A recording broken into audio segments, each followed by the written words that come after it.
we see in our PISA assessments that Mexican students are quite good in reproducing what they have learned. When you ask them a question that reflects what they learned, they can give you actually quite good answers to that. But Mexican students are not so good when it comes to using knowledge creatively, using knowledge in a new context. And that's very important today. The modern world doesn't reward you just for what you know.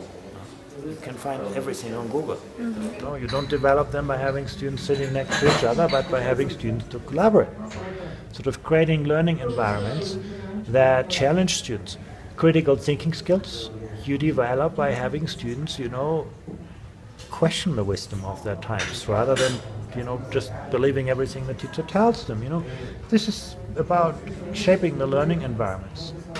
They decide on the pedagogical. The Mexican teachers will need a lot of help. What is sure is that you will find great teachers in Mexico.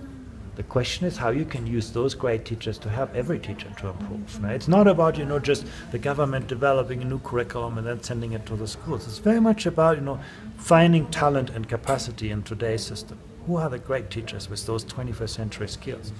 How can they help other teachers to become mentors of other teachers, to become teacher developers, support?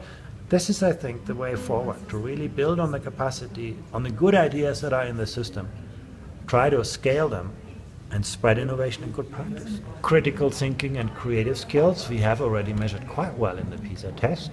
We have done an assessment of creative problem-solving skills that, if you look at the tasks, they're really, really hard to do. Because you can't answer them as anything that you have to really think, you have to demonstrate this. Social skills, this PISA round is our first effort. We also place more emphasis on social and emotional aspects of skills, and they are harder to measure.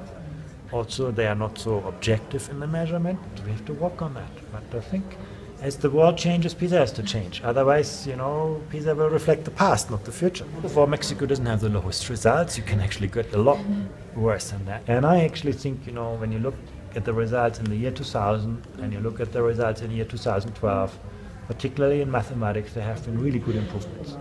I think which actually shows you can change things. People who say, well, you can't change things because they are disadvantaged regions and states and so on. Well, actually, those states, in some cases, improved the most. I think Mexico has made important progress, but there's a lot more to do.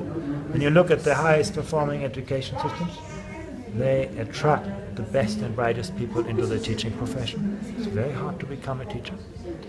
They invest in those people, they help them to become good instructors, and they do a third thing.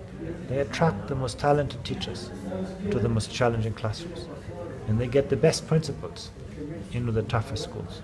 For example, if you are a vice principal in a very high-performing school in Shanghai, and one day you say to yourself, I want to become a principal, when the government will tell you, that's a good aspiration, but first help us turn around one of the lowest performing schools in the state.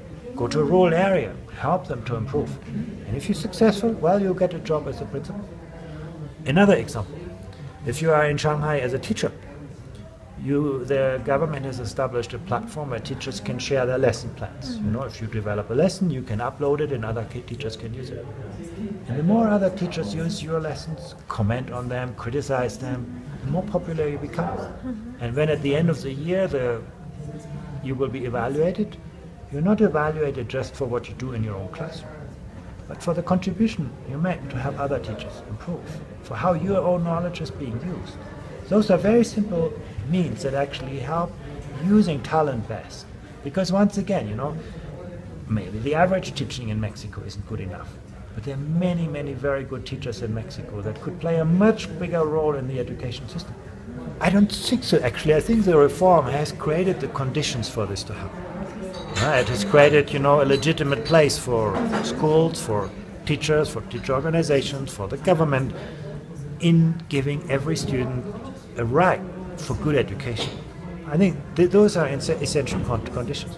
But that's not a guarantee. The key to success is implementation, is actually making this happen.